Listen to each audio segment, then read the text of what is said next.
there's a law called the law of the harvest. Well, when I was little, I didn't understand what that meant.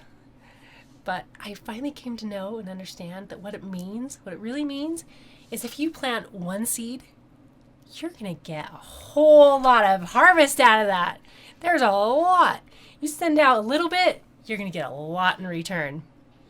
Think about a tomato plant, okay? So you plant one little tomato seed, you're going to get lots and lots of tomatoes. You get like, I don't know, it depends on the kind of tomato, but like a bushel or bushels from this tomato plant.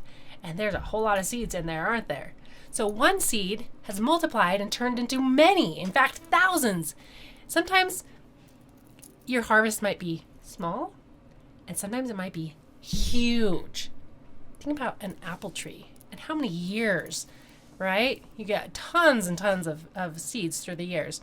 It can keep going and last a really long time. Okay, so I have a little story today.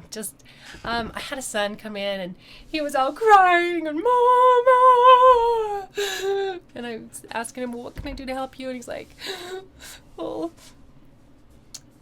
I did something bad, and then he wanted to tell me what his little brother had done to him. I said, end of story. Okay, you get this here, right? You do something bad and now you're hurt. That's the way it usually ends up. And so we talked about this, but he told me the story. And he said, well, little brother, I wanted to play a prank on him. So he did, and the prank worked.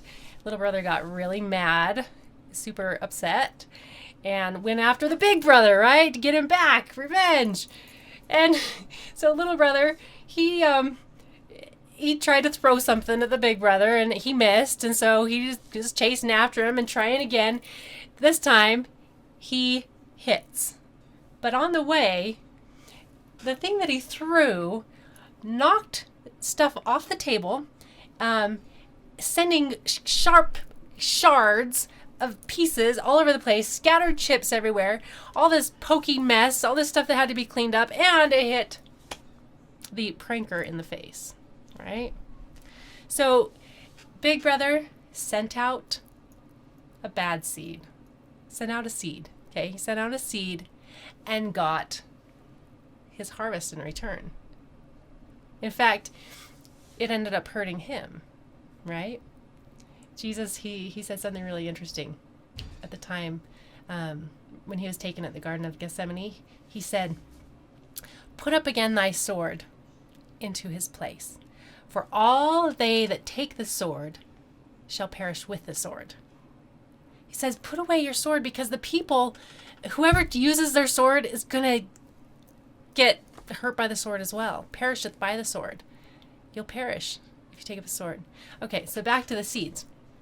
So I said to this, my son, I said, hey, so what do you want a lot of in your life? Do you want a lot of thistles? You know, those awful little things, those seeds that have all those grabbies on them, and they get stuck all over on your clothes. And this summer, like a huge bunch of them just got totally matted into my youngest son's hair. It was horrible. Had to try and get those out, and then they stick into your skin because they have all those little tiny crawly like claw things. And it takes a while to get them all. Anyway, they are so awful. I said, do you want a lot of those, or do you want a lot of fruit? What do you want? And he's like, oh, I want a lot of fruit. I said, okay, well, think about this. If you send out thistles, you're going to get a lot of thistles in return. So if you want a lot of fruit, plant seeds that will bring back fruit. Plant the kind of seeds that you want. And they'll come back, multiplied. You'll get exactly what you want. That's the way it works. That's the way it is. That's the way it is for all of us. Whatever we want in life, let's plant the right seeds. Because whatever we plant, we're going to get a big harvest of it back. Good or bad. Let's choose good.